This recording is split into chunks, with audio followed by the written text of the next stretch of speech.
Film diawali dengan seorang pria bernama Virgil menumpang kereta barang melewati gurun yang panas. Dia turun di stasiun Greenview yang sepi. Dia kemudian menuju sebuah kios sekaligus pom bensin. Dia bertanya pada pemilik yang sedang asik menonton TV, apakah melihat seseorang yang sudah berjanji padanya. Pemilik kios mengacuhkannya. Dia lalu bertanya di mana toiletnya. Pemilik kios menunjukkan arah ke belakang bangunan. Do you have a bathroom? Saat Virgil sedang berada di dalam jamban, terdengar langkah kaki seorang yang mendekat. Dari luar, orang itu menanyakan apakah dia akan pergi ke penambangan. Virgil menjawab iya. Yeah. Mereka pun berangkat menuju pertambangan. Pria pengantar yang bernama Keith mengatakan bahwa ada biaya tambahan untuk bensin dan udara. Virgil sempat memprotesnya karena mengira itu sudah termasuk biaya pengantaran. Namun pada akhirnya mereka bersepakat. Virgil mencoba menurunkan suhu AC mobilnya, tapi dicegah oleh Keith karena bisa mengumpulkan mesin mobilnya. Di tengah perjalanan, larangan mobil sempat meletus. Mereka pun berhenti untuk menggantinya. Tak jauh dari mereka, seekor anjing pembohong sedang memangsa isi perut anjing pembohong lain. Saat malam, mereka menghentikan mobilnya dan beristirahat membuat api di ketinggian. Mereka membicarakan tentang keadaan ekonomi yang sedang sulit. It's getting pretty bad out that way now. That's not good. Folks turning on each other. Yeah. Keith menanyakan alasan Virgil pergi ke tambang. Virgil menunjukkan brosur tentang konservasi tenaga tambang. Keith diperingatkan bahwa keadaan di tambang sangat tidak bersahabat. Dia menyuruhnya agar berhati-hati. Esoknya mereka kembali melanjutkan perjalanan. Kali ini Virgil yang menyetir dan Keith tidur. Tiba-tiba Keith terbangun dan marah-marah. Dia menyuruh menghentikan mobilnya.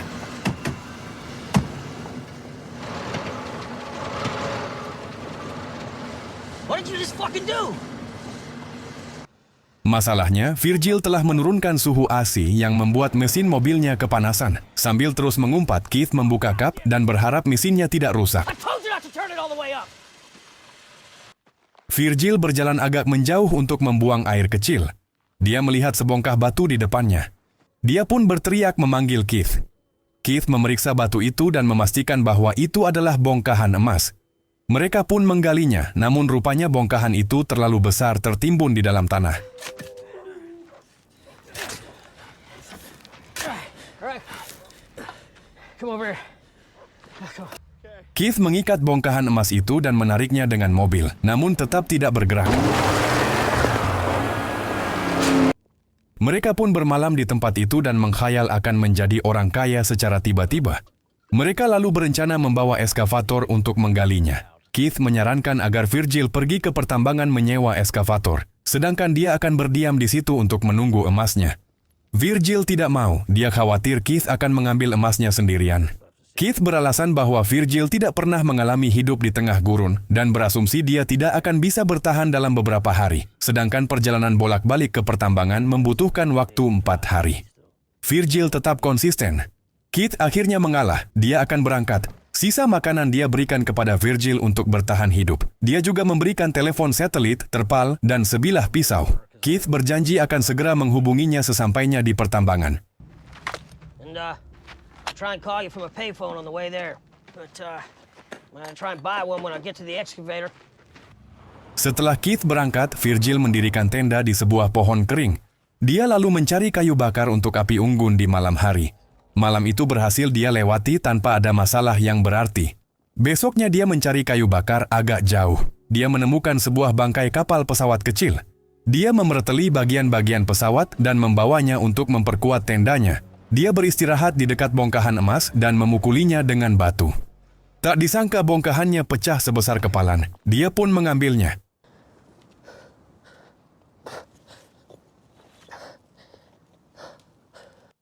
Malamnya, Keith menelpon dan mengabarkan dia sedang berhenti di jalan karena mesin mobilnya kepanasan. Virgil memberitahunya bahwa dia berhasil mendapatkan sebagian emasnya. Namun Keith mengatakan padanya jangan berpuas diri. Mereka harus menguasai semua emasnya. Sebelum tidur, Virgil sempat mendengar suara gonggongan anjing di kejauhan.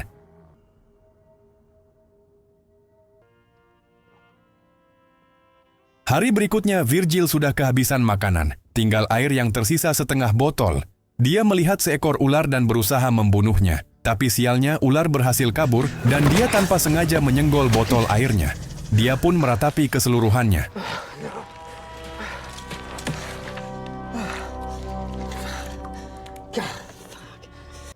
Dia kembali ke pesawat. Dari kejauhan terlihat ada seseorang yang mendekat.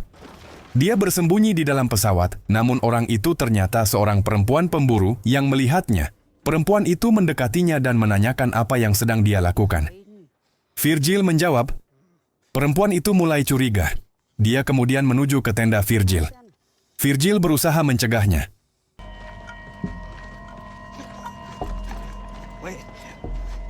Wait. Hey, see, you got another cat. Mereka sampai di tenda dan perempuan itu segera menyadari tentang emasnya. Dia pun marah-marah pada Virgil dan mengatakan bahwa dia tidak berhak mengambil yang bukan miliknya. Virgil memukul kepala perempuan itu dengan skop yang membuatnya innalillahi bersimbah darah. No, you people are a virus. And you want me to leave. Well, fuck you, city boy! Now why don't you... Dia mengubur mayat perempuan itu.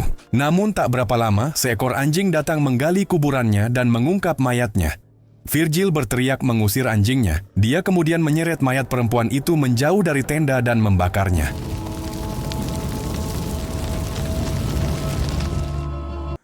Hari berikutnya Keith menelponnya, mengabarkan bahwa dia sudah mendapat eskavatornya. Namun dia akan terlambat karena membawa eskavatornya. Virgil kembali mencari kayu bakar. Dari jauh dia melihat gulungan badai gurun akan datang. Dia segera berlari ke tendanya. Bayangkan badai itu cukup besar hingga menerbangkan isi tendanya. Dia berusaha mengejar botol airnya. Tendanya hancur berantakan dan dia tertimpa dahan pohon hingga tak sadarkan diri.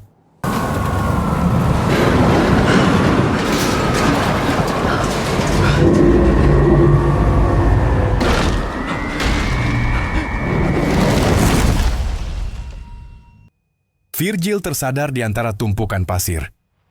Sebatang mengomel tertancap di kedalaman. Kulitnya semakin melepuh karena panas. Dia mencabut mengomel di dalam dan mengikatnya. Lalu dengan sisa tenaganya dia mengumpulkan kayu kering dan membakarnya. Dia berhalusinasi didatangi oleh perempuan yang dia bunuh. Keith kembali menelponnya saat seseorang pemburu perempuan lain mendekatinya. Dia menawarkan untuk mengantarkan Virgil ke sumur air terdekat. Virgil menolak. Perempuan itu lalu menanyakan apakah dia melihat saudara perempuannya. Virgil menjawab tidak tahu dan menyuruh perempuan itu pergi. Sementara itu beberapa ekor anjing mengendus-endus bekas kuburan. You're not hungry? Perempuan itu pergi dan Keith menelponnya kembali. Sementara kawanan anjing mulai mengerubunginya. Dia berusaha mengusir mereka. Namun kondisinya yang sudah sangat lemah tidak bisa berbuat apa-apa. Saat anjing-anjing itu mengoyak tubuhnya, dia pun terbunuh.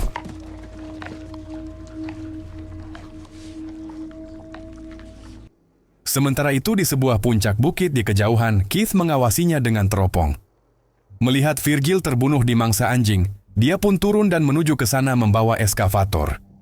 Dia menemukan mayat Virgil dengan isi perut yang terburai. Dia segera mempersiapkan eskavatornya. Namun tiba-tiba sebuah anak panah menancap di dada tepat di jantungnya. Keith pun roboh di samping mayat Virgil.